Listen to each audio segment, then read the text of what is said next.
More sport management and economics student at the University of Texas, where I am also an analyst for the Texas baseball team.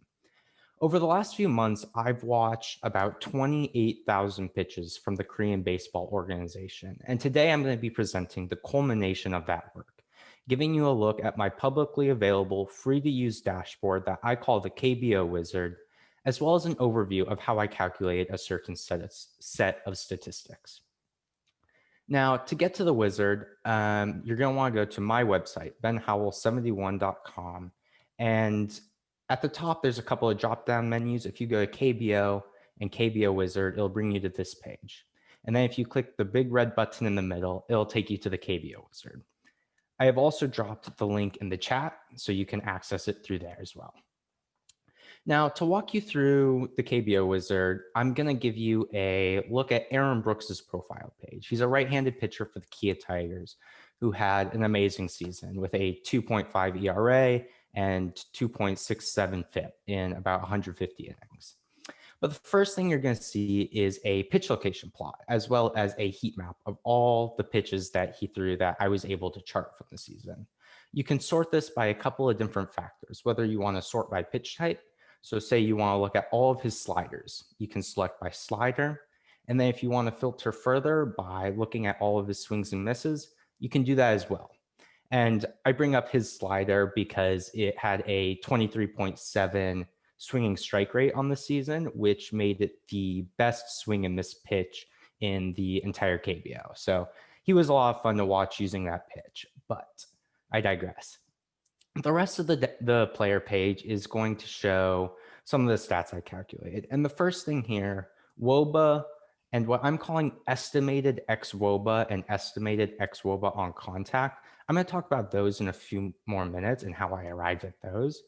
But the rest of the things you see here called strike plus whiff rate, which has been shown to have some good predictive value with various ERA run indicators, thanks to some work done by PitcherList, as well as things like swinging strike rate and some of the pitch usage and breaking down by different pitch types. There's also batted ball data. You can see a heat map of all the batted balls that Aaron Brooks allowed. Very big ground ball pitcher, and you can see that with all the red on the infield. And then there's going to be a batted ball stats section, again, broken down by pitch type as well as general.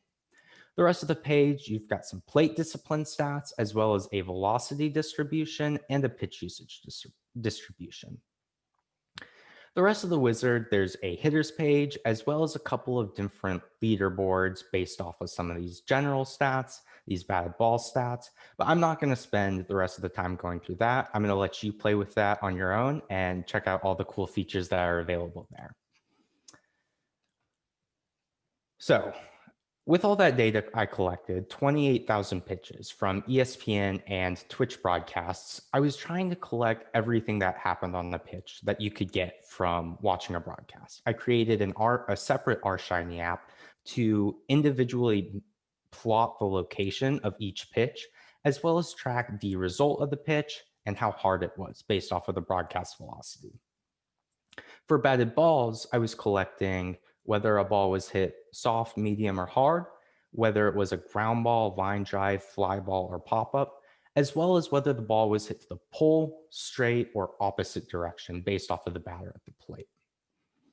And so one of the things that helps you figure out and learn about the different style of play in the KBO is how much different actions are worth. And we can look at that with WOBA and WOBA weights.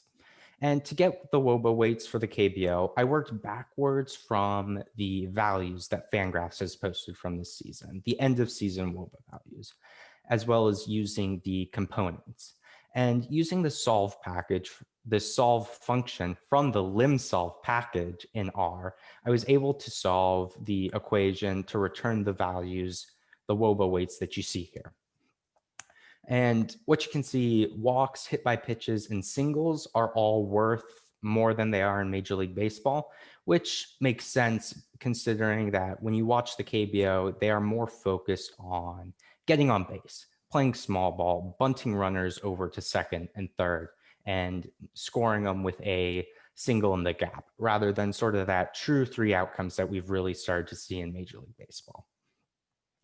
But those WOBA weights are crucial to how I calculated estimated xWOBA to sort of remove that luck factor from how pitchers and hitters performed in the KBO. So the 3 different batted ball variables I had, I ended up only selecting contact strength and what type of batted ball it was to estimate xWOBA. And that gave me 12 different combinations between the contact strength and the batted ball type. And so if there were 100 hard hit line drives, I broke that down by a percentage of those batted balls that resulted in outs, singles, doubles, etc., and multiplied that percentage by the corresponding WOBA weight. Outs are worth 0 when you look at WOBA. And that gave me these estimated xWOBA values for each combination of contact strength and batted ball type. Fortunately, this was about 90% what I expected to return. You see line drives are at the top along with hard hit fly balls. And at the bottom, we've got soft fly balls and pop-ups. Interestingly, soft line drives really surprised me coming in at the 4th most valuable type of hit. But then I thought about it, and those are your soft line drives that just get over the infielder's head and land for a lot of singles. And since those only occurred about 28 times, that's not really a repeatable skill. And I thought it was just something interesting. And it would be interesting to see year over year if anybody was particularly good at that. But just something to keep in mind as you do look at this, it was manually tracked. I am not a robot. And so especially the pitch locations are going to not be perfect, given the offset on some of the cameras. And I did select games based off the pitcher, and I was looking to evaluate the best pitchers in the league. So just that's something to keep in mind as you play around with the KBO wizard in this data. And with that, I'm going to go ahead and open it up to questions.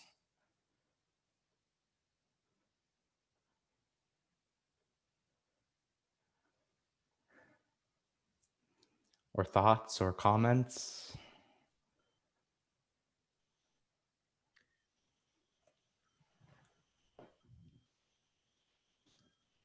Hi, Ben. Can you back up a minute and how did you calculate the weights for the expected WOBA?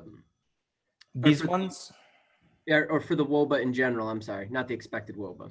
Yeah, so for the WOBA, Fangraphs this year started to put some advanced statistics for the KBO.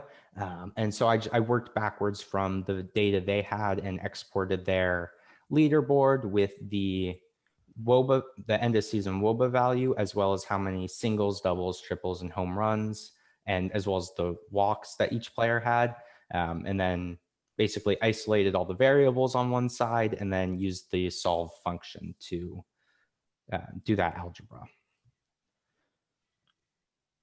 All right, it's kind of interesting. It looks like, I don't know if you've seen the college stuff, but it's a little bit more similar to the college values, where the base runner has a little bit more value.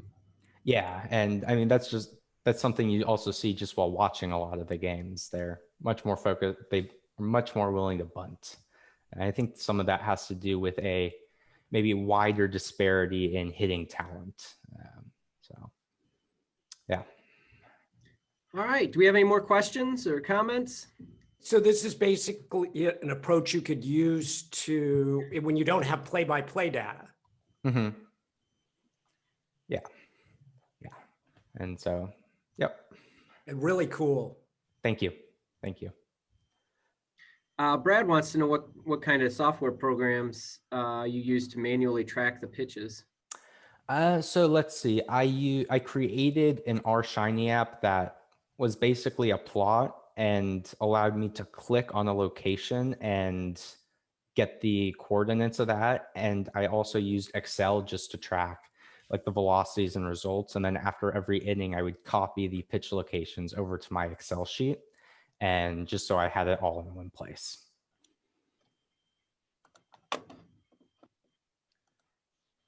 All right.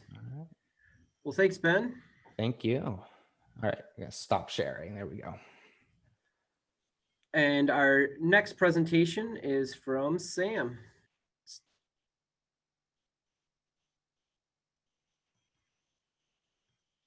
All right, let me just share my screen real quick.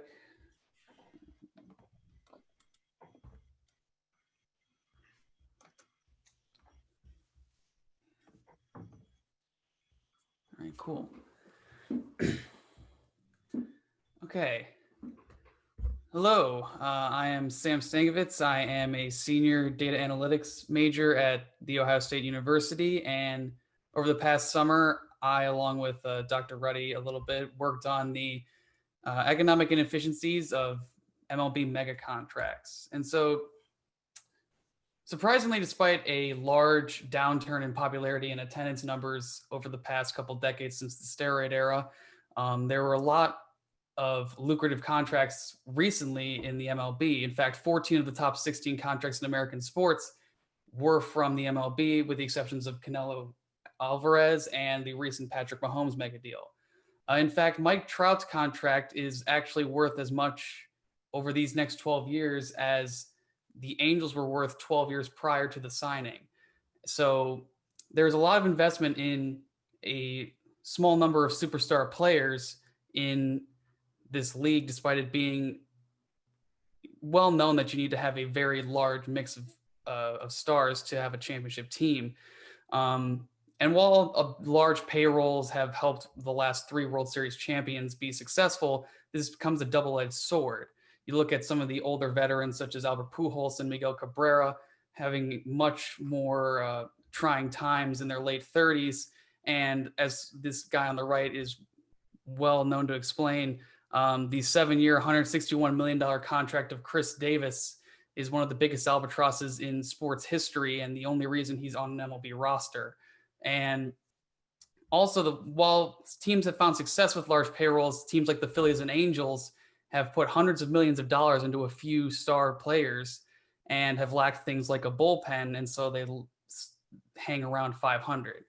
And so this problem sort of exacerbates itself into a period of a cycle of veteran bloated contracts and then the younger stars being quote unquote exploited for their talents while also being paid pennies on the dollar. And so economically, the veteran contracts can be thought of in terms of ex post versus ex ante.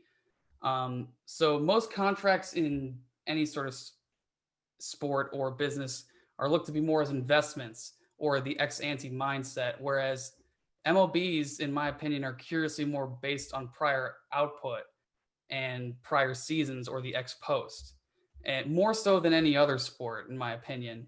And economically, these are more rational and lead to immense sunk costs. And so to me, there's a couple of explanations that can be explained by that. One is the off the field output.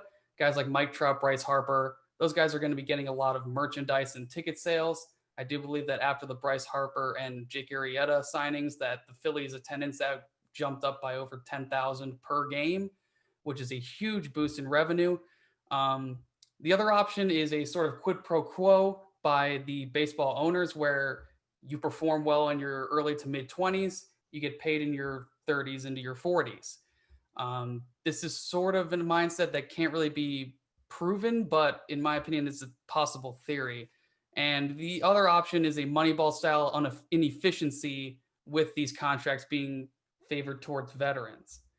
And so there have been many different reviews of this. I have a lot of time, or don't have a lot of time to really go into them, but the Moneyball ones, Michael Lewis, the famous book, Hakes and Sauer, had multiple articles confirming the Moneyball inefficiencies, as well as Stone articles going into that as well. More what I'm looking at is the marginal revenue product ones, such as Scully and Krautman, looking into the off the field economic output, as well as just more looking at a marginal revenue aspect. And so what I did was I used the Lyman data set that is available in any copy of R, which is a compilation of stats between the years of 1871 and 2018. I narrowed that down to 1985 onward, as this is the main free agency period that has these main differences between arbitration and free agency. And I also used Fangraphs to help calculate FIP and WOBA from those stats, and I will show that later on. And so basically just use a series of linear regressions based off of the log of the salary and these various stats. Mainly WOBA and FIP. For batters, I'd used WOBA as it sort of encompassed every useful hitting stat, and then FIP is sort of the be all end all in pitching, and also accounted for about a 7% increase year on year in total salary. Then I also introduced a lag and lead, which essentially moves these stats either back or forward to line up with that salary. And I did it upwards of 5 years both ways. And other regressions I also used were using experience as a dummy variable and the interaction with WOBA and FIP. And I mainly looked at the R-square values to determine how much variability these account for. So that's where in the results I found that age is probably the largest significant increase for salary and accounting for the variability. For hitters, it actually accounts for about 40%. Pitchers, it's about 30%. And there's a slight decrease when you get much older into the veteran range, but it is still a significant increase. And then the biggest thing towards my argument is that every lead year was found to account for more variability as you went on up to 3 years. And even then, like even 5 years, it still accounts for more than the current year's stats. And every lag year lost variability, which essentially means that future stats were less and less like the worth their value. And then experience as a dummy, it did have sort of the free agency years we usually expect, 7 to 8, and the dummy lags were inconclusive. And running out of time here, so I'm just going to show these. It's sort of this R-squared output. It sort of shows the base one is the top row at like 30%, and then the lag lead, the main one is the ones in bold, which are the 3-year leads at 512 and 463. So those are the ones that sort of signify a large increase in variability accounted for. And the conclusions basically are the same thing, that there's an evidence of a potentially heavily ex post payout structure with more compensation for the past than regular investment than they are contracted investments. And in the future, I'd like to look more at off the field factors like merchandise data, ticket prices, and compare that with the NBA and the and the NFL. And so here's just my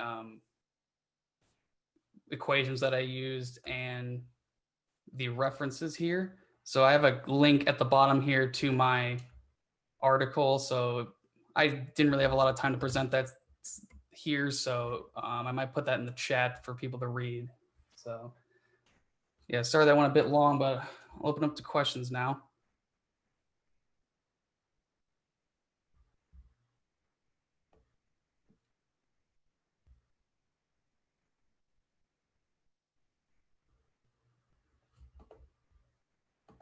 Do we have any questions?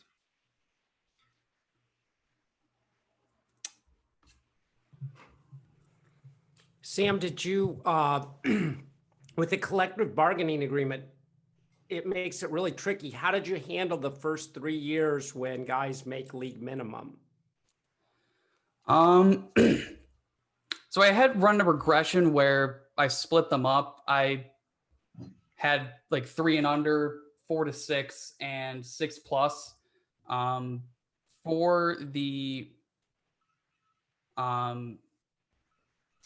years, I mainly use free agency for like the lag and lead and stuff like that. So I kind of accounted for it based off just experience above like 6 years, because I knew that that would be a large increase already. So it was mainly, I just used the free agency numbers. That's where I think you'd find the most interesting results. Yeah, I see another question here. Based on the data, given the current situation, would you expect a more corrected market? I would definitely see maybe a bit more of a narrowing. I don't think we're going to see another $400 million contract. At least I don't think so. I don't think, I mean, I think it honestly will affect the minor leagues more because that's a lot of sunk cost for a team. I'm nervous about how the minor leagues will do because there's so many players there. But I definitely don't think we're going to see a Mike Trout style contract.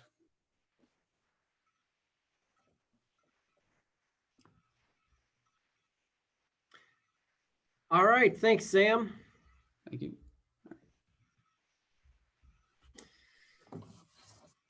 So we got Noah Thurm is up next. He's going to tell us about controlling launch angle to limit damage.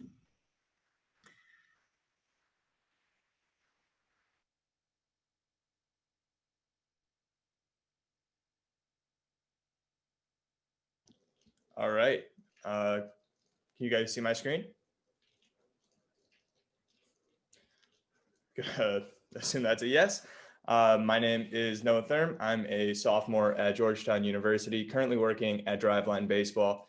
And today I'll be talking a little bit about how even though pitchers cannot directly suppress exit velocity because it is a batter controlled outcome, they can still have success by what I call launch angle deflection and deflecting hard hit balls to suboptimal launch angles. So just to give a little layout of where I'll be going, I'll start with understanding the types of batted balls that turn into outs more often than not, walk through some modeling I did, a brief case study, as well as leaving you with some strategic implications and opportunities I see for further research that I'm curious about, and I know others in the field are as well. So first, we need to understand that the most damaging batted balls are hit between 8 and 32 degrees of launch angle, and outside of that window at increasingly high or increasingly low launch angles, at all exit velocities, batters have less success. So you see in the graph on the left there that at decreasing launch angles below 8 degrees, no matter how hard you hit the ball, you're still likelier to get out, and the exact same thing is true on the upper end. So if I can't rob Giancarlo Stanton of the seemingly superhuman strength with which he hits 120-mile-an-hour home runs, but I can induce him to hit the ball nearly straight up or nearly straight down, I can still have a ton of success on the mound and eliminate a lot of the benefit to him of having that incredibly high exit velocity. So if pitchers want to do this, we need to understand how they can. And doing some modeling, I found that pitch height is the strongest pitch level predictor of launch angle for any given batted ball, with a variable importance of about 41% in my model. So on the right there, you'll see that in descending order of variable importance, pitch height, the vertical approach angle of the pitch, and the vertical break were the three most important variables to each batted ball's launch angle, pretty clearly cementing in my mind that the vertical dimension is going to be the most important when looking at launch angle, and particularly launch angle behavior about a player's average. So on the left there, you can see pretty clearly that moving higher in the zone increases average launch angle and leads to higher launch angle behavior. And lower in the zone, we see consistently lower launch angles. It isn't quite a clean horizontal break at each pitch height, but that is obviously the general trend. And just a note on interpretation here, that is going to be centered about the player's average, not necessarily zero, which it will be league-wide. So just to briefly recap, because I know that's a lot in a short time, looking at things like standard deviations and distributions, we know that exit velocity is very closely clustered around a batter's average, sorry. So pitchers don't really have a lot at play to directly suppress exit velocity, but they can use pitch height to deflect those exit velocities to suboptimal launch angles and still have success. And looking at the graph on the right there from Alex Chamberlain, you can see an R-squared value of 0.96 between plate height and average launch angle, making me pretty confident that manipulating the height of the pitch and where we attack in the zone is going to be the most important predictor to launch angle on the mound and will allow us to have success in minimizing the impact of balls, even if they are hard hit, because that's ultimately going to come down to the batter. So to sort of visualize this and put it in practice, I'm going to walk you through a brief case study that's really a study in two extremes: Joey Gallo, an extreme fly ball hitter, and Eric Hosmer, an extreme ground ball guy. So you see on the right there that they have nearly identical bimodal exit velocity distributions. So it's really hard to separate them just on that ground. We don't know how to pitch to each. But looking at their launch angle distributions on the left, we can clearly see the split between Gallo and Hosmer. Gallo with his launch angles clustered around a peak of about 28, 29 degrees, and Hosmer far more likely to hit it on the ground. So because they have such divergent batted ball profiles, we need to pitch to them slightly differently. And to do that, I use these charts to sort of visualize that. You'll see the trend line for each player between plate height and launch angle. And as we'd expect, it is a positive relationship for both guys. And the points are colored by X-Wobicon, a measure of contact quality. And what you'll notice is that for Gallo, the blue dots closest to his trend line exist up in the zone at plate heights above 2.75 about.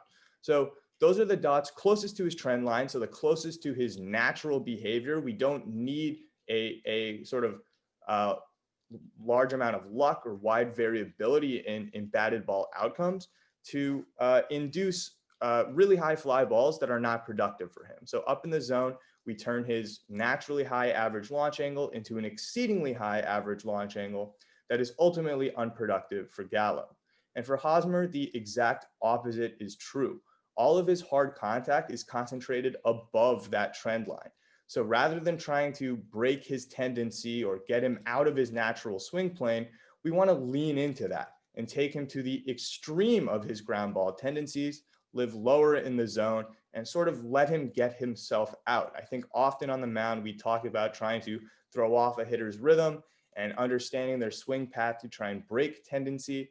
Here, I'm advocating for an approach that just leans into their tendencies instead, pushing them to an unproductive extreme, either high or low when it comes to launch angle.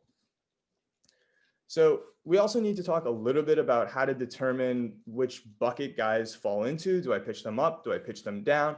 And I hypothesize about a 20-degree break point of average launch angle, which is right in the middle of 8 and 32, which seems to make sense on its own. But looking at player average launch angle groups and then the attendant launch angle distributions, I think confirms this quite well.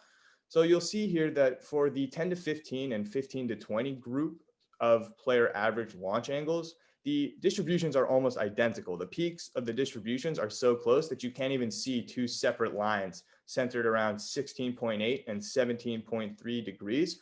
But as soon as you sort of cross that 20-degree threshold and get into the 20 to 25 group, the peak of the distribution jumps to 28 degrees, clearly much closer to being outside of that sort of dangerous range on the 32-degree end rather than the 8-degree end.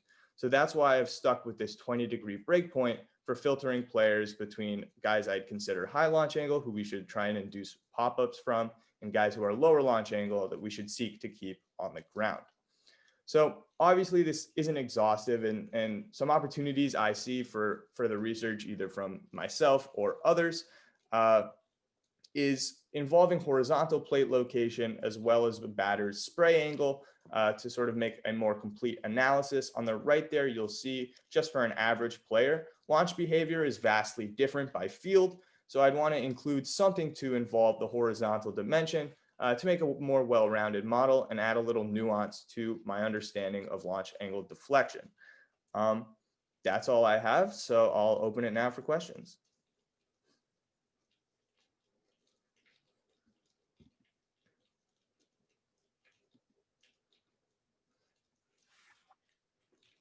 I'm curious, do you think that switching to Hawkeye from TrackMan and being able to track every single batted ball will have any change on what you found versus sort of extrapolating on some of those ones that were missed with track? Yeah, that's a good question. I actually saw some discussion about this yesterday. And I think overall, StatCast did a pretty decent job of projecting out those untracked balls. And I wouldn't, and because those are sort of at the tails of distributions, I wouldn't expect those to affect central tendency too much to really throw a wrench in this kind of calculation. And I think that the premise won't really be affected, and you may see some change in magnitudes, but I don't think it'll make a sufficient impact to sort of change the guts of the model or the conclusion.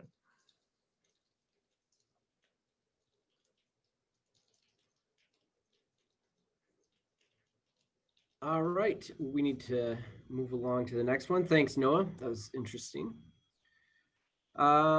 We've got Matthew Lehman is up next.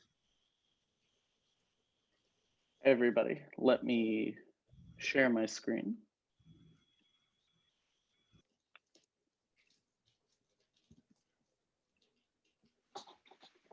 Okay, so hi everybody, I'm Matthew Lehman, and I'm going to present the research project I performed last spring about trends in MLB free agency.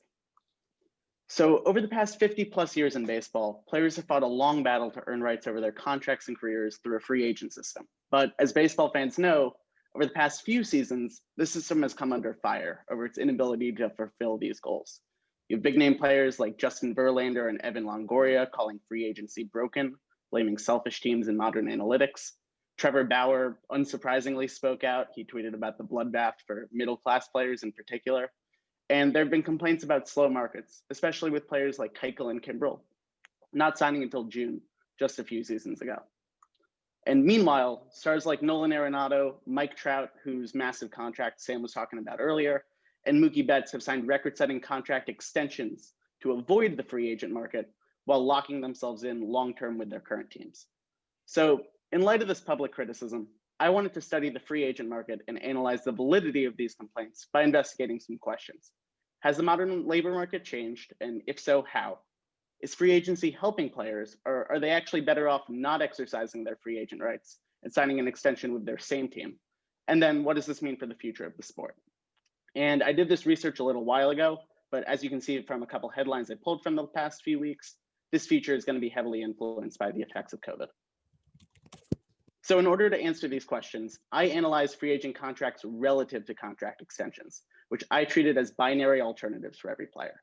So in other words, an upcoming free agent can either test free agency or sign an extension with their current team before they test free agency, which then replaces their hypothetical free agent contract. So as a result, if players are aiming to maximize their contract values, which I measure by average annual value, players will sign a contract extension if it's more than they expect to make as a free agent. And therefore, the value of free agency can and should be measured relative to the comparative value of contract extensions, since for every player, they're basically direct substitutes for one another. To do this, I developed a series of linear regressions, which I outline here on the slide. I used free agent contract data and player data to project the free agent contract value for any player, and I label this their fair value. Next, I projected free agent contracts for players that signed contract extensions instead of testing free agency, and I calculated the difference between their actual extension value and their projected free agent value as their surplus value of their new contract. And then I built a second model analyzing changes in surplus values, particularly over time. So if surplus values increased over successive market seasons, contract extensions would be progressively more lucrative than free agent contracts, since contract extension players would progressively outperform their projected free agent values more and more each year. So there are a variety of considerations I take into account for experimental definitions. I'm going to skip over this for the sake of time, but I'd be happy to come back if anyone has questions later. I guess the most important part here is that I only consider players that sign contract extensions within 1 year of their free agency.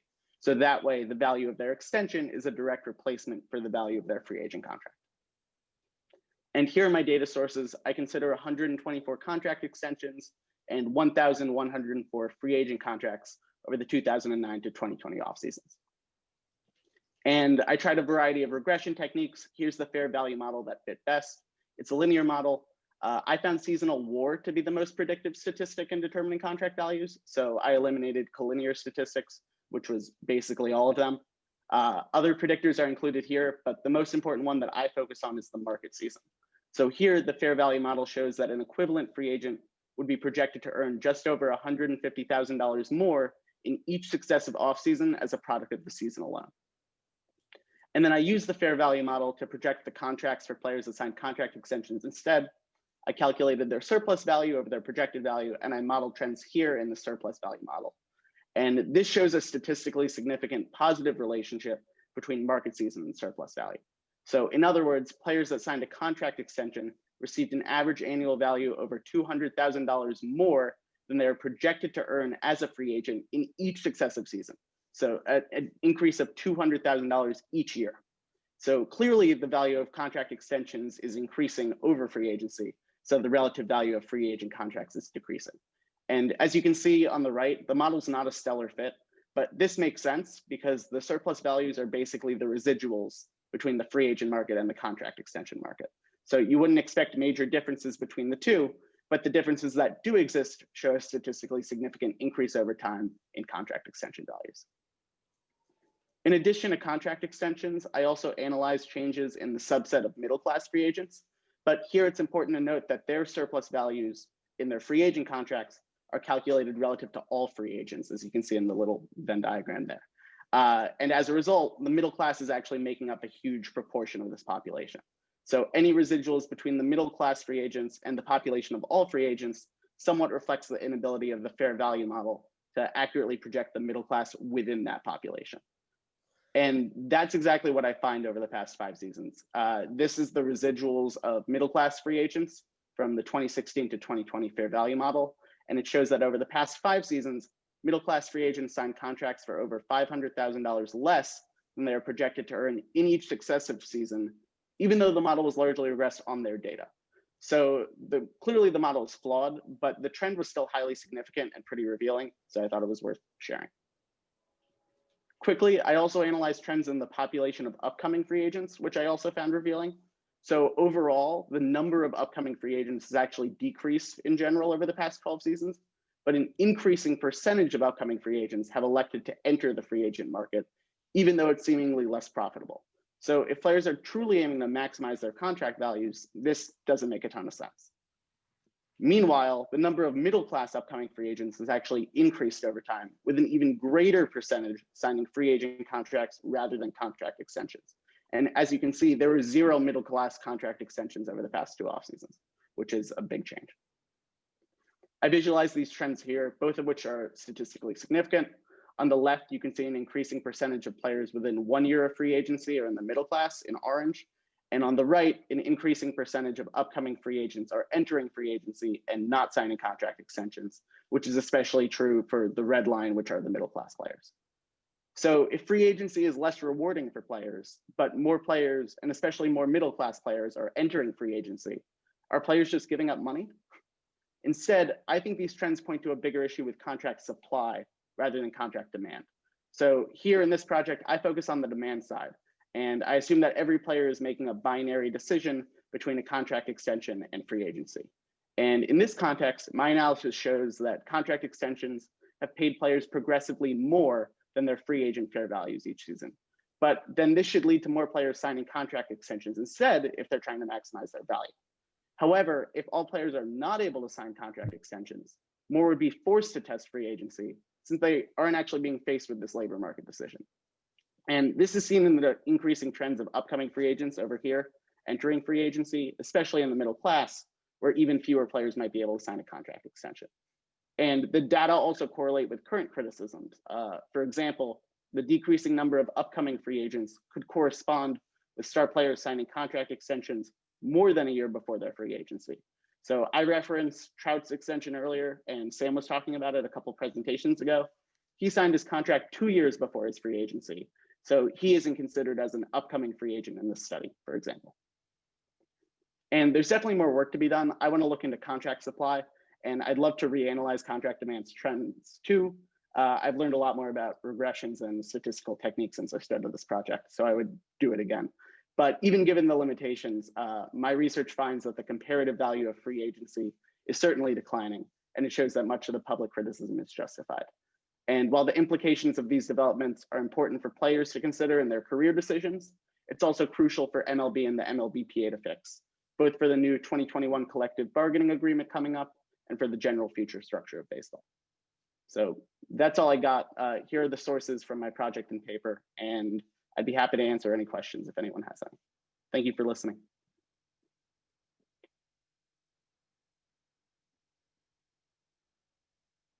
Thanks, Matt. Do we have any questions?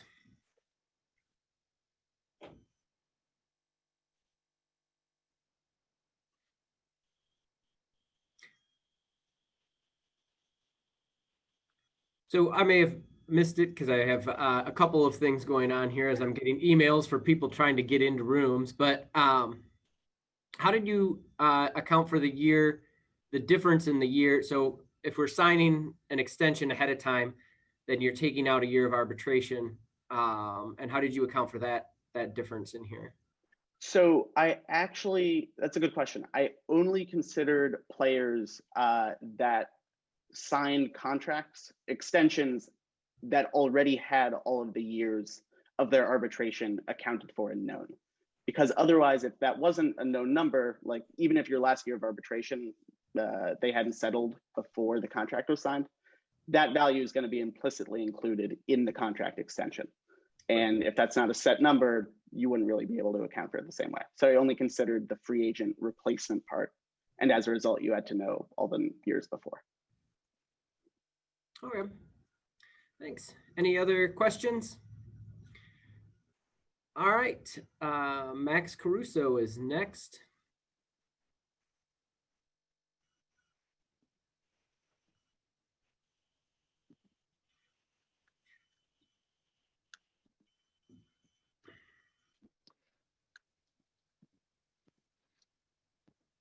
Can you guys see my screen okay? I guess I'll take that as a yes. Yeah, we can see it. So my name is Max Caruso. I'm a first year at Ohio State University, and right now I'm studying data analytics and maybe switching to a statistics major instead. And my presentation's on if the 2020 Cincinnati Reds offense was unlucky or if they just maybe weren't very good.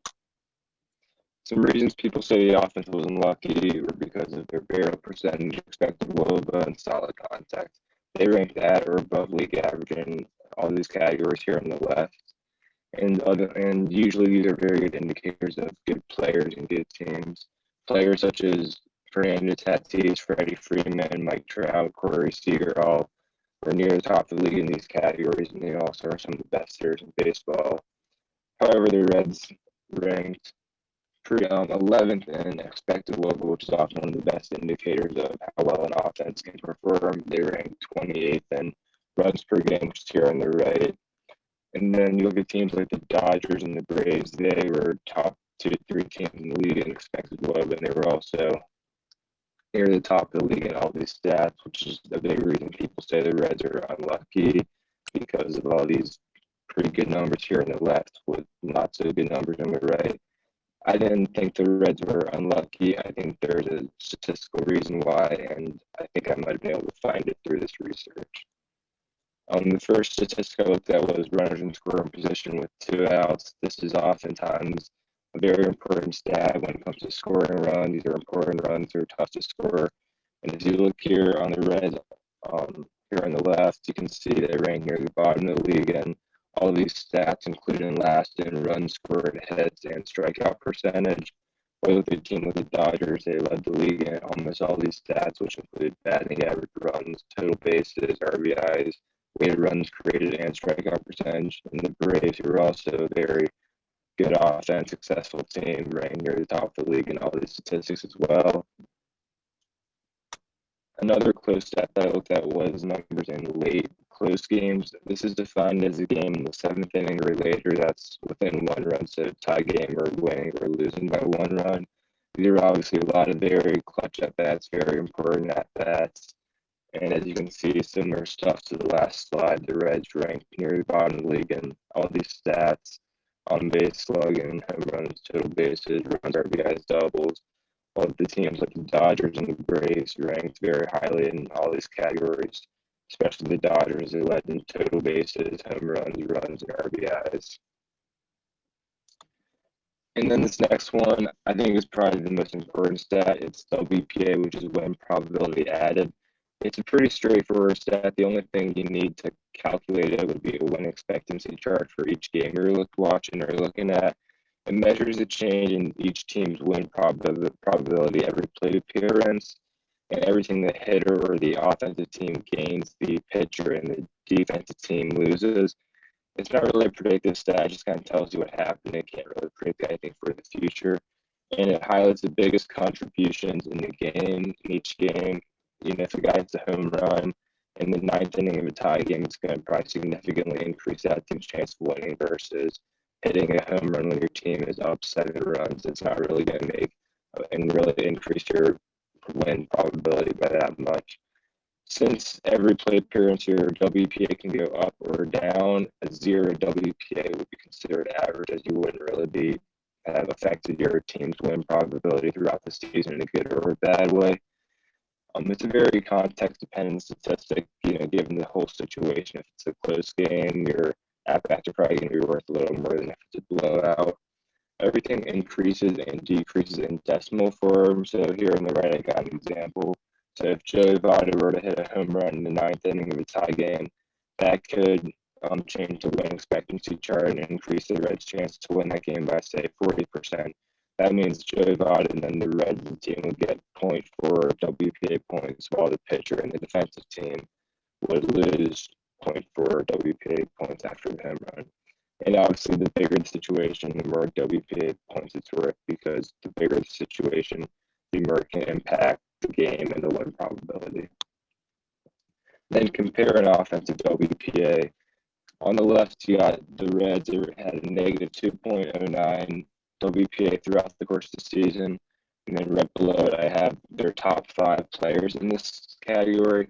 I put an asterisk by Tyler Stevenson and Aristides Aquino. They spent a significant time at the alternate site this year, and they still throughout their time in the big leagues did increase the Reds' win probability by more than players such as Joey Votto, Eugenio Suarez, Shogo Akiyama, guys who were there the whole season. And then in the middle, you got the Dodgers, who had a 9.28 WPA, and then their top 5 below. All of these guys were pretty much with the Dodgers the whole season. Didn't really spend any time at the alternate site. Mookie Betts, Corey Seager, and Justin Turner were their top 3 hitters for most of the season, and they all were very productive in the WPA stat. And the Atlanta Braves had a 4.62 WPA, which ranked 3rd in all of baseball.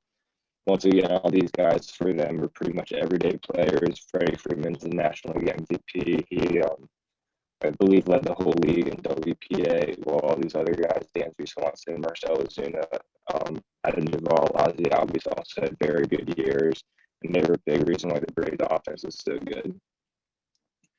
So I looked at these stats, and what they all have in common is they kind of include that clutch factor that people talk about. These are all looking at runs and statistics when the games are, you know, in the most crucial situation, late in games, close games, how much you can increase or decrease your team's win probability. And those are usually more important at bats. A home run in the ninth inning is usually looked at a little bit more and more important than a home run in the first or the second inning. Even though every run counts the same, it's still hitting that home run in the ninth inning just looks more important. It's a bigger situation often. And then the discrepancies. So although the Reds and the Dodgers and the Braves had similar stats that I showed you earlier, such as expected WOBA, barrel percentage, stuff like that, the Dodgers and the Braves also were near the top of the league in these past 3 stats I showed you, while the Reds were near the bottom of the league. And although the Reds did have some good offensive numbers, these 3 statistics I think were the big reason for their underwhelming results, especially in the runs per game category and batting average and total runs scored, because they weren't able to consistently score, you know, late in games and big situations when they really needed runs. A conclusion, I do not consider the Reds offense to just be unlucky in 2020. They had some good offensive numbers that just wouldn't hold up in each game. It's the most biggest, most important moments that held the most value, which is a big reason for their lack of offensive success for a good portion of the 2020 season. Thank you for listening. If you guys have any questions, I'd be happy to answer them. Yeah.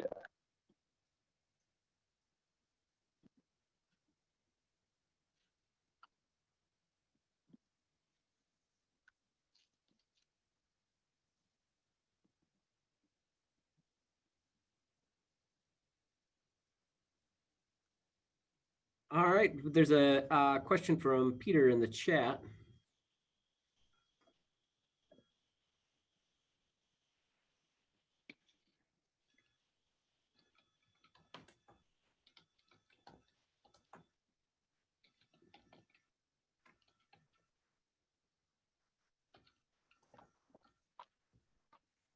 Um,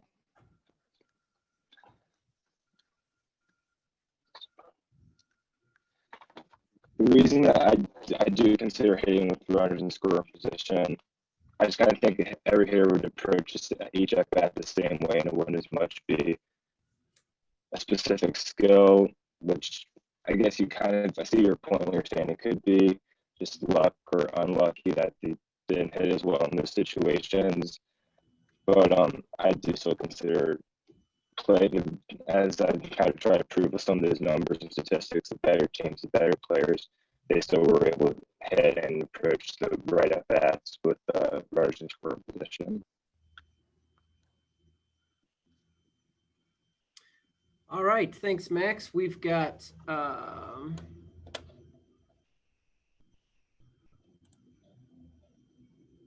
Brett. Brett is up next. There we go.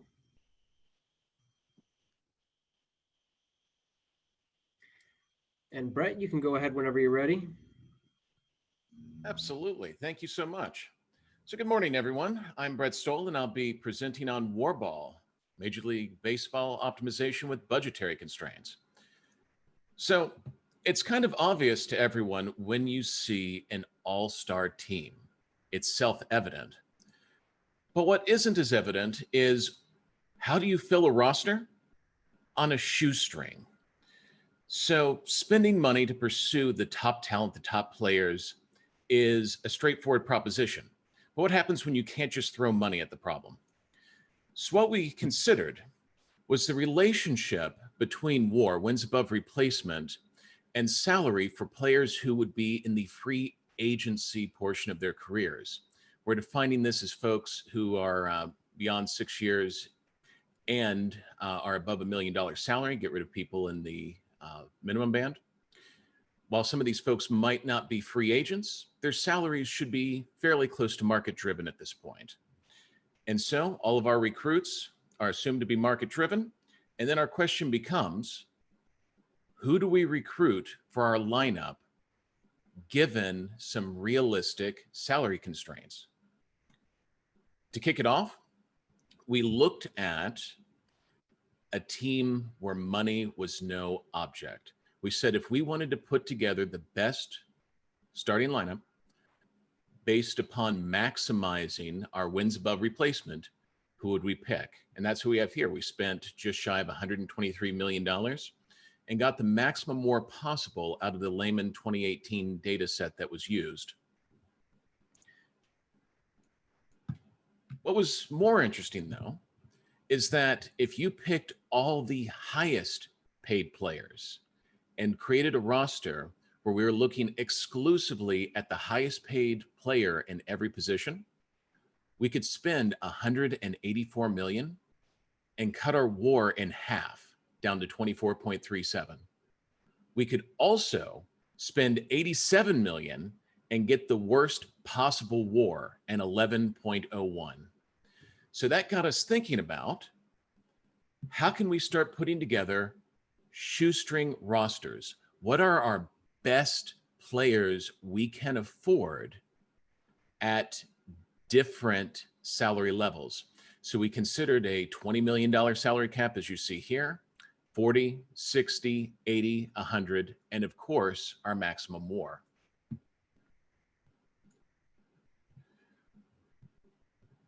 What was rather interesting about this is who was hired for which roster. So here I have a selection of players for teams of various budget constraints, the 20 million, the 40 million, the 60, the 80, the 100, and of course our 123 maximum WAR. So it shows us every player that is selected in all the optimization models that we built. And what I find especially interesting is who is picked when. When I add the colored banding to this simple visual, you can see that there's some players that are picked more readily at the lower salary end, some at the higher, and some have a grouping. So that got us to a point of considering, what are our competitive pressures? Is there a relationship between the dollar cost for each unit of war you can get, and is it a stable linear relationship? Does it increase? And what we determined is that there is a variable ratio of war to salary. When you are at the lower salary caps for starting rosters, you're looking at a ratio, millions of dollars per unit of war of 1.9, 1.8, 2.0, all the way up to about 80 million. So there's a broad marketplace where a lot of the players are relatively interchangeable. The conditions necessary to drive up the price of the top players just haven't been hit. But once you get closer and closer to the maximum war team, you see the line shoot straight up, almost like a hockey stick.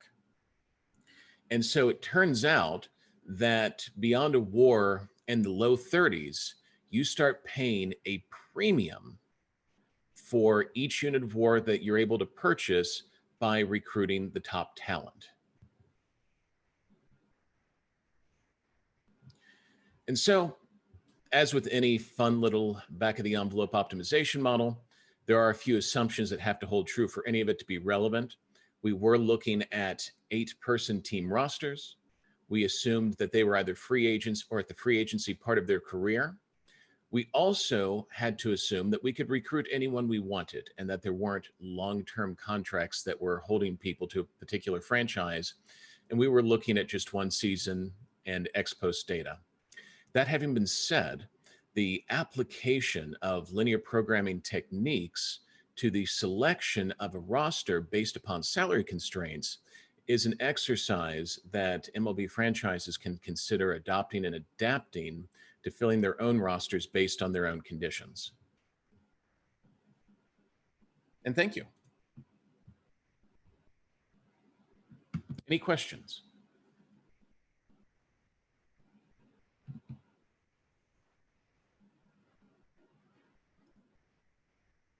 Thanks, Brett. Can you tell me a little bit about the algorithm that's selecting the players there? Are you Absolutely. first calculating like a value per war first, or? Absolutely. So the value per war is simple algebra. What war do you get divided by the total salary required to construct that roster? The rosters themselves were built using a linear programming model where we were looking to maximize war subject to constraints, including requirements that each position, and we filled each position on the team separately with a selection model. So each position had to have a minimum salary of $1 million. We also had a requirement that any player selected had to be over 6 years of being in baseball, so that even if they weren't free agents, they should be at the free agency portion of their career. And I have the equations and so forth in the paper if anyone would like a copy. All right. Noah was interested in positional flexibility in the model. So this model didn't account for that. We placed all of the players based upon where Lehman put them. I realized that some of the players here could be in more than one position, but that is not something that our LP model took into account. We assigned them to the primary position, and that was the only place we considered them from.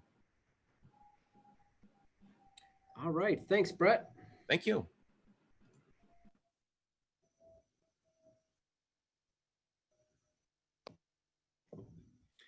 All right. Next up is Red Lee. Red is in the room with us, but I'm going to play a video of her presentation, and then hopefully she'll be able to answer questions here.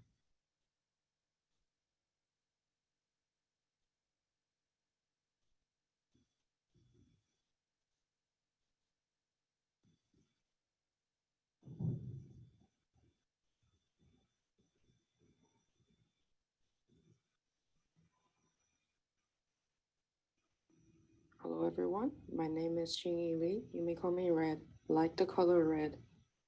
A little bit about myself. I'm a junior studying physical education, sport coaching, and exercise science at the Ohio State University. I'm a huge baseball person and I want to be a professional baseball coach at collegiate level. My research topic is applicable methods in measuring the baseball ability of a left-handed catcher. In the summer of 2019, I attended the MLB scouting camp in Nanjing, China. One of my instructors was the person who scouted Jim Abbott, the one-handed major league pitcher. The interesting part is, he is also the same person who had told me that there is no position for left-handed catchers in the big leagues today. This triggered my interest. What makes left-handed catchers so rare? Is there any scientific evidence behind it, or is it just a saying? Is it possible to bring left-handed catchers back to the diamond at higher level of play? All these questions have stuck with me since that day when Bob told me that he will not even look at the left-handed player for catcher position, and I'm eager to find out the truth behind it. Upon research, I found out that there were 14 left-handed catchers in the history of Major League Baseball. After Benny DeStefano in 1989, there had been 0 other left-handed catcher played in the MLB.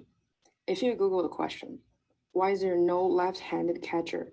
Some of the common answers would be, they cannot catch runner on the third, or they'll be killed by a runner at home, things like that.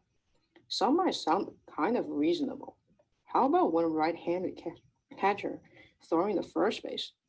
So far as I have researched, there have been no solid scientific evidence prove that left handlers are highly disadvantaged at the catcher position as compared to right handlers. Plus, if there were left-handed catchers who had played in the MLB, would any team even sign or play a player who is not qualified enough at a professional level in the first place? The whole left-handed players cannot play catcher myth just does not make sense to me at all. As a result, I came up with the idea that I would like to find out if left-handed catchers are really that disadvantaged in the higher level baseball through research. Unfortunately, I could not find much research related to baseball ability of measuring the baseball ability of left-handed catchers, and it seems that there were only limited resources related to the field of study in public. Because of such limitations, I have decided to conduct the research of finding if there is an effective way in measuring baseball ability of left-handed baseball catchers in comparison with that of a left-handed baseball catcher. There are lots of methods to be explored and evaluated. Some of the methods I'm planning on exploring and evaluating are data analytics and video analysis. For data analytics, we could compare the statistics of a left-handler catcher and a right-handler catcher who have played at the same time.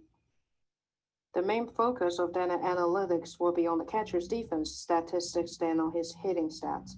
A downside of using data is that we cannot see what exactly is going on in the field through data, and thereby we might not be able to figure out the player's actual baseball ability. The method of video analysis will also be evaluated.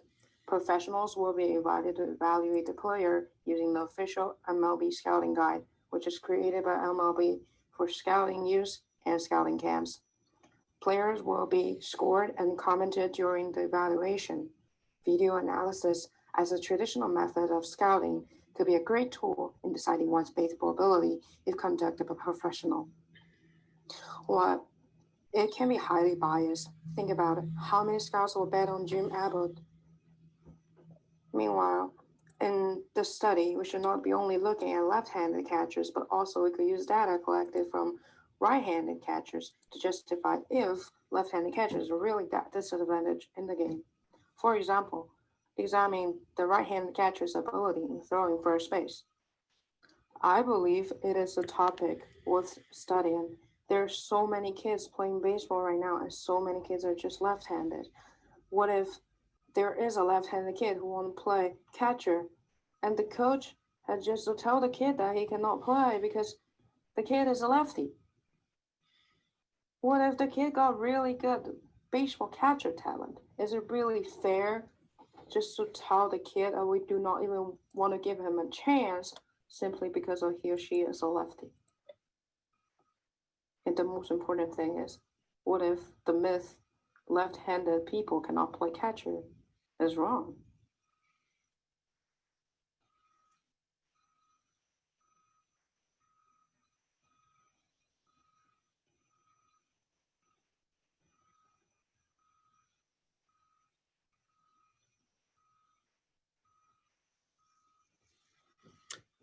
Okay, Red is present in the room for question and answer. If anybody has any questions for Red.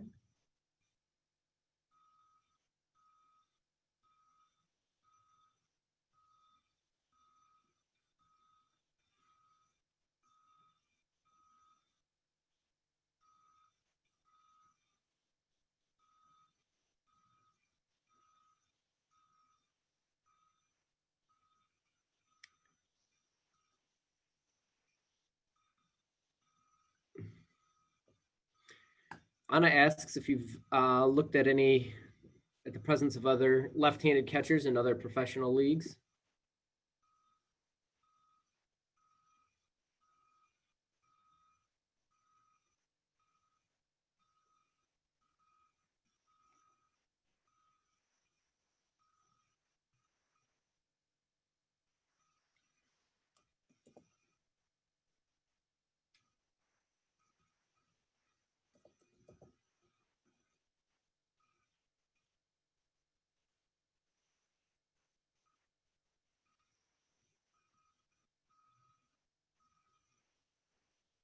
Red, I don't know if your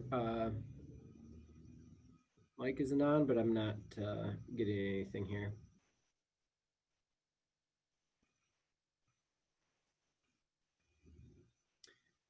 All right.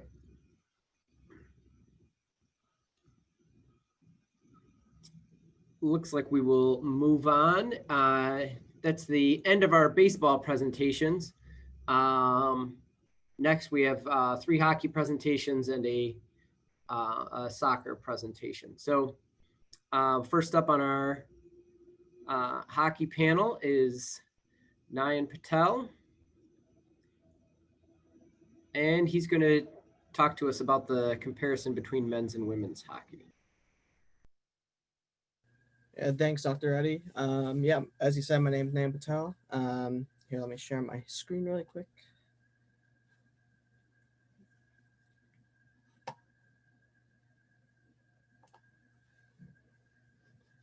Okay, hopefully you guys can see that.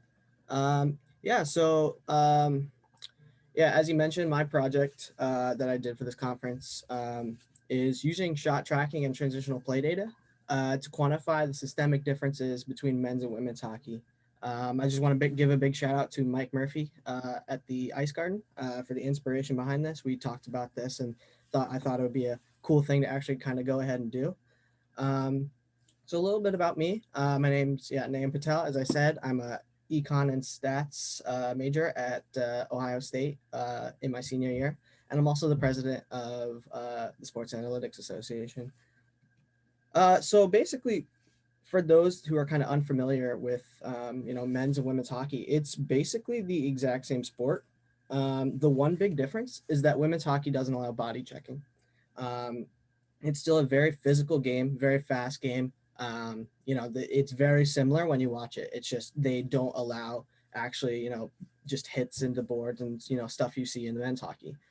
So basically, I kind of wanted to see how does that affect the way that they play compared to men's hockey. So basically what I did was kind of manually track a bunch of games from last season, and as you see, 168 total games tracked. It took a couple months, more than that. I've been working on this for a while, so 168 total games tracked. And for the men's, I tracked every Big Ten men's game from last season, and there was 84 of them. And then there was also 84 WCHA women's games that I tracked. I just picked these 2 conferences just for the sake of so I didn't have to track every single game that was played. That would have taken way too long. And I just picked those conferences because those were the ones Ohio State are in. And basically, I kind of limited my data to regulation, 5v5, and regular season only, just to keep it consistent and kind of what I wanted.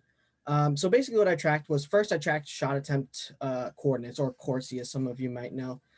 Basically, I kind of just had a sheet out that had a hockey rink, and I basically just wrote X's exactly on the sheet where, whenever they either shot it on net or it got blocked or they missed the net, if it was an attempt at a shot was made, I tracked it. Also zone entry data. I'll kind of dive more into that, but that's kind of going off of work that Corey Schneider does in the NHL with the All Three Zones tracking project. And then I also tracked basically every time a goal was scored. I kind of tracked how many passes occurred in the offensive zone before that. I thought that would be really interesting to see what the differences were kind of in offensive zone setup. And so I tracked that, and I'll kind of get in the results here. So first off, the shot attempt data. So I kind of wanted to see, okay, are the men shooting in different locations than where the women are shooting? And so the answer is really not really. As you see these heat maps, I created them using a Shiny app called Hockey Plotter that was created by Alyssa Longmuir. Big shout out to her for creating this, and it's a really helpful resource. But basically, as you can see here, it really isn't much of a difference. They're still kind of shooting from the slot, much from the middle and from the points. As you can see, the women are shooting, while they are shooting in the low slot still, there are a lot of more of them coming from the high slot as well. And I'll kind of dive into that, later in the presentation. So as you can see, I can't really get much out of this. So I moved on to kind of transitional play. So basically what I wanted to track was kind of zone entries. Basically, when you're taking the puck into the offensive zone, how did you do that? I tracked basically zone attempts, meaning did you attempt to get in the zone and did you succeed? Or did you fail? Basically, did you turn the puck over is what I counted as a failure, or did you not enter the zone successfully? And then if you succeeded, how did you enter the zone? With a carry, just by carrying the puck in, or by dumping it in? And here's what I found was that for the men, out of all zone entries for those 168 games that I tracked, there was about, on average, 75-ish, a little higher than 75-ish entry success rate. So basically they entered the zone with success 76% of the time. And then out of those successful entries, they carried it in compared to dumping it in about 68% of the time. Now let's compare this to the women's. They were able to carry the puck in successfully only 68% of the time without turning it over.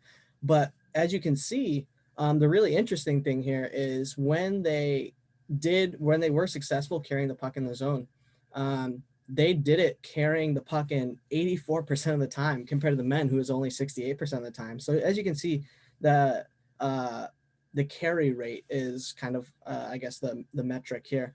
It's a lot higher for the women's, and I'll kind of go into that more. So then also I tracked zone location. So what I did was basically every time they were successfully entering the zone, either in a dump in or not in a dump in, sorry, every time they carried the puck in the zone, my apologies, I tracked what side of the ice they basically did it on, the left, center, or right. And as you can see here, they mostly stick to the wings. As if you've ever played hockey before, coaches always tell defensemen, force forwards to the wings. It's something, it just gets drilled into your head. So as you can see, you're carrying the puck in most of the time, either in the left or the right. But as you can see in the men's, they're actually, the women are able to carry it in through the center a lot more, almost a little bit above 10% of the time more than the men's, which I thought was super interesting. So I guess now I'm going to go into a couple clips just to kind of emphasize what I'm talking about. So this is a women's game. So this is Ohio State. And as you'll see, Emma Malte carries in the puck more. So it leads to a goal. So I'll kind of rewind it here really quickly and kind of show you what I'm seeing here without because of the no checking rule. So as you can see, as they're carrying in the zone, look how far the defensemen are playing back. I know it is an odd man rush, so they are going to sit back a little bit more. But that's what I was seeing kind of watching all these games. This is kind of what I was seeing. As you're not allowed to body check, you sit back a lot more conservatively. So that's why you're seeing a lot higher carry rates. This is a carry because Emma Malte here carried the puck in on the right side. And the defensemen are still playing way far back and more conservatively just because they're not allowed to hit the, entering wingers. Let's compare this to the men's, where this is a power play, but so this wouldn't be included in the data, but it still illustrates kind of what I'm showing. So as you can see, as Gustav Westland entered in the zone, he got hit almost immediately.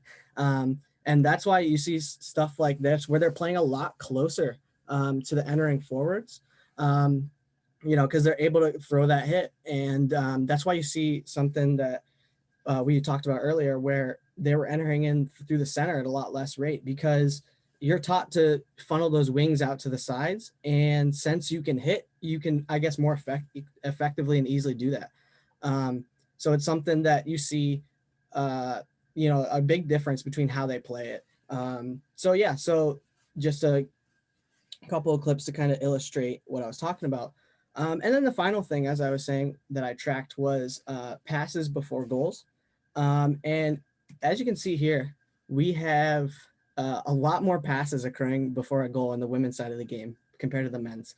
There's a lot more, setup occurring. I tracked every even strength goal, and it was something that I was seeing that I wanted to kind of quantify. That look, the women are scoring less goals off the rush. They're scoring more. They set up in the offensive zone. They take their time. They kind of pass around, look for the open women. Open woman, and they're able to, I guess, execute more offensive zone plays. So just kind of going in and recapping all the conclusions we found here. So the no checking rule kind of leads to more successful zone entries off carries. As we saw, the carry rate percentage was way higher, and also more zone entries through the center. We saw in that clip that when you have the ability to hit whoever's entering your zone, it's a lot easier to control the center of the ice. And so for the women, they're able to kind of enter the zone in through the center a lot more. And then when we saw through the passes before goals, we see more tactical setup in the offensive zone for the women's side of the game. We see less goals off rush and bang, bang plays. They're making almost 4 passes on average before a goal in the offensive zone, which, when you watch the men's side of the game, it's, as we saw, it was about 2 passes. And it really is, you watch and they enter in the zone, they make 1-2 quick passes, and that's how they score compared to the women who are able to pass around more. And then finally, just going off that heat map from earlier, more shot attempts from the center point. And that's something that kind of relates to the zone entry part, where they're able to go through the center more. So that's kind of, I guess, the final conclusion. So just what's next for this? Obviously I want to track more games. It's I was only able to track 168 just due to time, and I want to track more games, see if the data changes at all, because we could have conference only effects. Since I was only tracking one conference, I can't imagine that it would be there, but the only way to find out is to track other games. And then, as I was saying, more robust data set. And then finally, additional microstat tracking. I only really track zone entries, but you could track stuff like, there we go. Stuff like passing networks, who's passing to who and how much. And also zone exits and neutral zone play is something that Corey does for the NHL. And that would be something that if I had more time, I would have wanted to do that. That about wraps it up. Thank you very much for listening. As you can see, my website for college hockey here, hockeyunlx.com. You can also find me on Twitter at scootseason99 and email me at nanptl99@gmail.com. Thank you very much.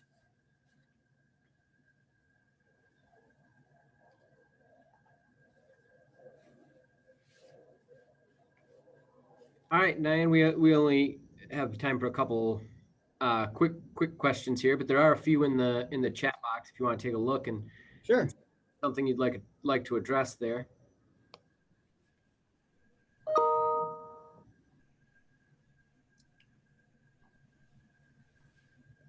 Yeah, I can answer a couple of these. So to Kurt asking about how I track the games. So I do it, basically I watch the game and I kind of basically I'll watch just the replays of the game and I'll track the shot attempts on this sheet that I was talking about, like a rank sheet. And then I'll track zone entries and stuff in an Excel sheet. So I have like two things up. I have a couple monitors that I kind of set up, and that's how I've been doing it the past couple months. To Jacob, how I determine a zone entry failure. So basically, yeah. So I determine it basically if you're turning the puck over is it's kind of a nuance, because obviously hockey's a very the puck bounces around a lot, so it's how to, I guess, do things. But I consider it a success if you're enter the zone with possession, regardless if it's a dump in, if you get possession. So it's a failure if you dump it in and the other team gets it, basically. And I know, it puck's going the boards and goes in the corners, and both teams are kind of digging at it. I don't count that until basically I wouldn't count it until a team comes out with possession. I guess is kind of how I went about it. There might be a different way that Corey does it. That's how kind of I did it. Let's see. All right, I think we're gonna wrap that up because Okay. we need to move along. Thank you though, Nyan. Jacob Eckert is going to tell us about salary cap allocation and success in the NHL. Sorry, I'm trying to get mine to present. Okay, hi, I'm Jacob Eckert. I'm a fourth year statistics major here at OSU. And this is about how salary cap allocation by position has changed over the years and how successful teams in the NHL have done it better. So first, like I said before, I'm just looking at how it has changed over time and how important salary cap allocation is to success. So before we get into the figures in the tables, I collected my data from spotrac.com and Hockey Reference. All the data about the contracts is from Spotrac, and the data about their records, the team records, is from Hockey Reference. You'll see these figures throughout the figures. The forward percent is just, these are all calculated by dividing the amount of money spent on each position by the total amount spent, and then the T percentage is just the amount utilized. So it's how much did they spend on salary cap divided by the salary cap that year. So for this year, it was 81.5 million. So however much a team spent divided by 81.5 million was the percentage. And then the percent of possible points earned is just, you get 2 points for a win, 1 point for an overtime loss, and 0 points for a loss. So each year teams have an opportunity to get 164 points. What percent of those 164 did they get? And an important threshold for judging success in the NHL is this 0.6 point percentage, which equates to a 99-point season. This is significant because every team that's gotten 99 points in a season, or that 0.6 points percentage, has made the playoffs with no exceptions. And the lowest point total to win a Stanley Cup in the last 20 years is also 99 points with the 2009 Pittsburgh Penguins. So I thought that this made sense to judge what a successful team is, because these are the teams that have a legitimate chance at winning the Stanley Cup.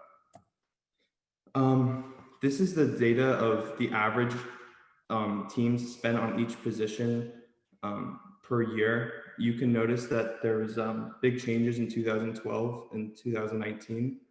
The change in 2012 was due to the lockout and the shortened season.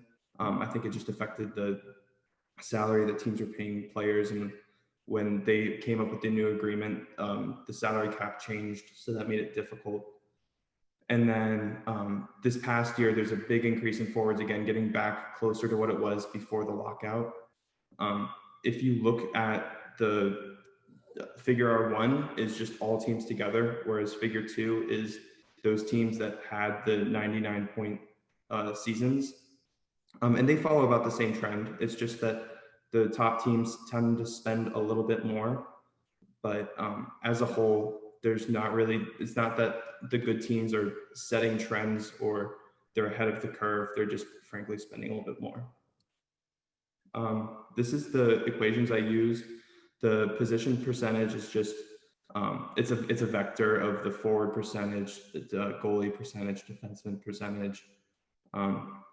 So there's the linear regression model, which I use to predict the relationship. So I can say at 99 points or at 60% like allocation towards forwards, how many points would I expect them to score? And then the correlation coefficient is just measuring how strong the relationship is. So these are the results that I noticed from the last 10 years of data. Is there's a pretty good correlation. The linear regression models, they seem to make sense for the forwards and the total salary, definitely. The defensemen also a little bit, but the goalies, it doesn't really work. It's more just like a circular thing. So the best teams, you can see that they've spent a very wide range on goalies, from like 14% down to like 3%. So it's not, for goalies, the linear regression doesn't make much sense. And you can see this in the correlation coefficients. It's clearly strongest with forwards and total salary. And it's still there with defensemen, but with goalies, the relationship is so weak that we would just consider there's not a relationship. And it's not like the forward or total salary is that strong a relationship either, showing that there's not much of a correlation between salary cap allocation and success. So this was showing that in general, defenders and goalies have been paid less as the years have progressed. Salary cap allocation is not a great indicator of success in general, and that teams are not great at valuing goalies. If teams are better at valuing goalies, we would expect the relationship in the linear regression model to be stronger, but it was pretty weak. One thing that I think I could do to improve the data collection and help clarify the results is the data I collected showed the salaries of any player playing for the team at any point that season. So if you go back to this total salary, you can see certain teams are above 1%. That's because when they made trades, both salaries counted. So one way that I can improve this is going back and I divide this salary by how many games they played for the team, to help clarify the results and show how the salary actually was over the season, rather than just some teams made a lot of trades or made bigger trades. And that's it.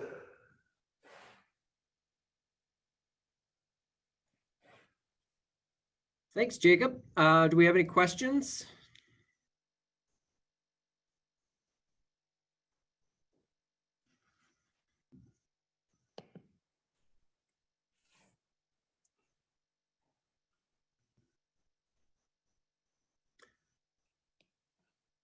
All right.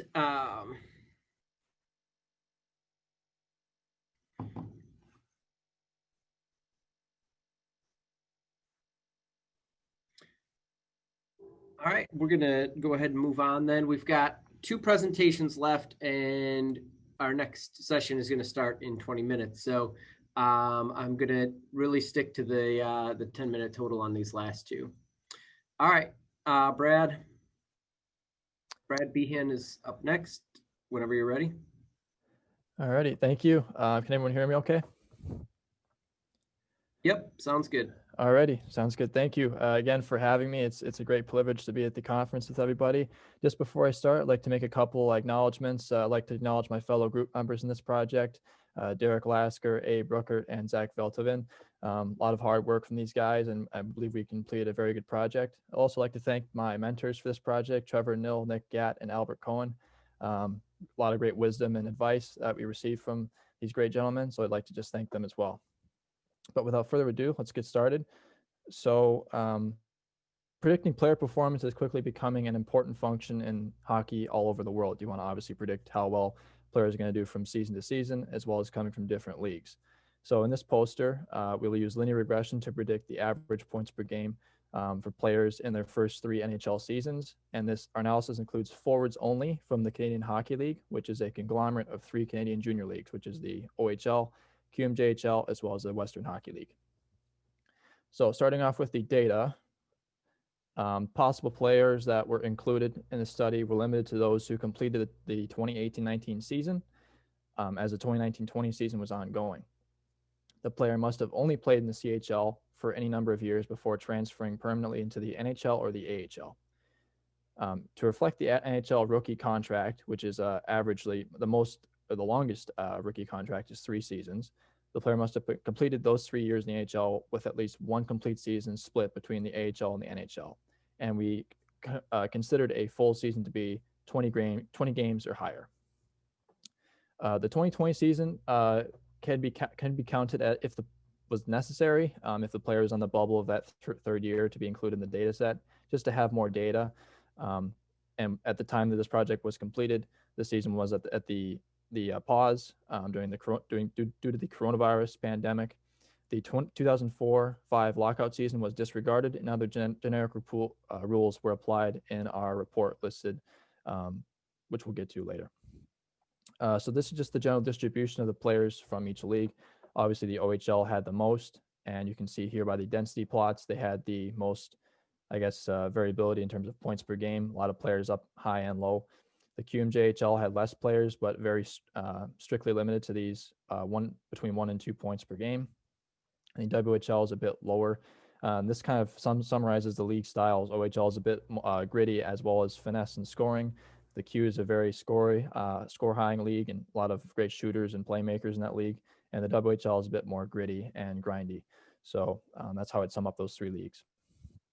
Moving on next, we use principal component analysis to sort of visualize the data and look at what we're dealing with. So PCA, for those who aren't familiar, when you're dealing with a large data set, it can be difficult to determine what variables matter the most. And this is what PCA seeks to accomplish. It basically takes the data set, puts it into a 2D figure. You can also use 3D as well. And it spits out principal components. Without taking too long on this, it's the first component is always rated the highest in variability, and the second is always the second most. But we can see here 40% of the variability is in the first principal component, and roughly about 20% is in the second. And what we can come from this is that the first component is relating highly to the aggregate statistics. So the second season points, power play assists, points, etc.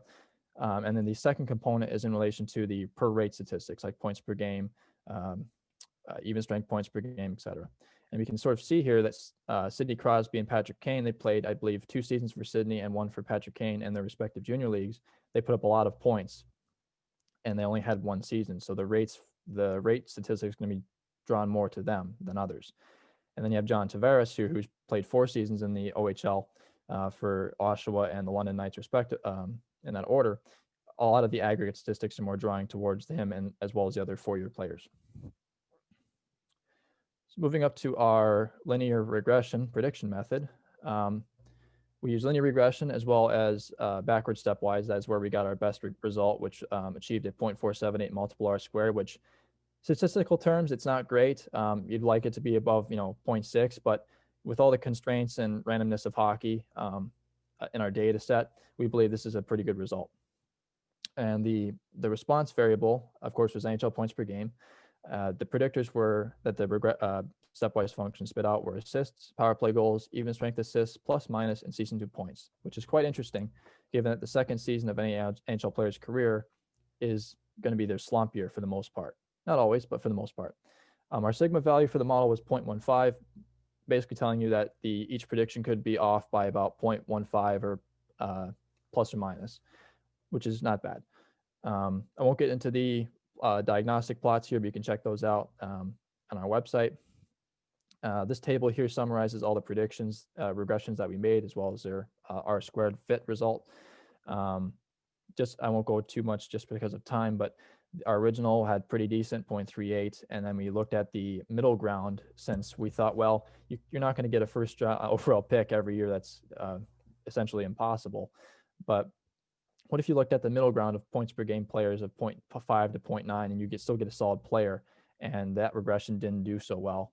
Looking at the low outliers, a little bit better, and then the high, much better. This is probably due to the fact that most of our data set were first round picks, just because of the constraints.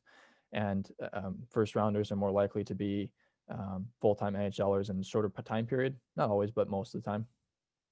Then we looked at the extremes, so the high and the low combined, and we got pretty close to our final result. And then, of course, our backward stepwise. So yeah, great results. And just to sort of touch on the more of the our final results, we noticed that the players in the WHL had a lower point per game rate on average to the other leagues. And after using our regression and got our prediction, we found that WHL players were under-predicted, the Q players were over-predicted, and OHL players were accurately predicted. And this sort of sums it up back to what I was mentioning earlier about the leagues and how they're different styles. So that's evident here in this percent error plot, just to see how close we are to our prediction. And so just in conclusion, given hockey's random nature, we determined that our result was strong, even though that may be considered weak in mathematical terms or statistical models. We also concluded that this model shouldn't be a be-all, end-all to any question, and it shouldn't be. I think it should be, analytics should be a joint operation with the scouting and as well as salary cap management departments, and that's how it should be. So just a few improvements we could make, which we actually are working on right now, is accounting for player age, team strength, ice time, and trades. And we believe this model, in conjunction with other stats, could be helpful to make decisions on who to draft and where to play them in their lineup. And we actually made on our website there, if you scan the QR code on your phone with your phone camera, it'll take you directly to our website where a full report is listed, as well as, of course, the poster. And these are all our sources. So thank you very much. I will take any questions that you have.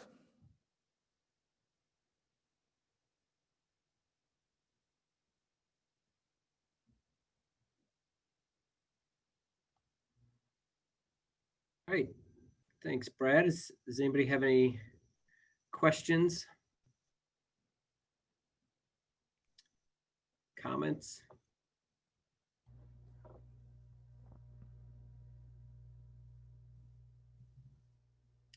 All right. I think we're going to move along here because we have 11 minutes and one presentation left. But is Quang Nguyen here?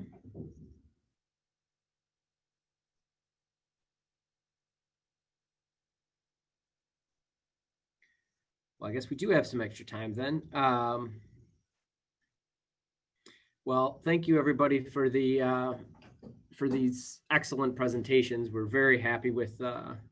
I'm very happy with how it went this morning. I think that that this was great, a really great start. And those of you that are still going to be students next year, I hope to have you come back again and present with us whatever you're working on. Those of you that are going to be analysts at teams next year or in some other sports analytics sector, I hope you'll come back as guests sometime. So anyways, thank you for the presentations. This was great.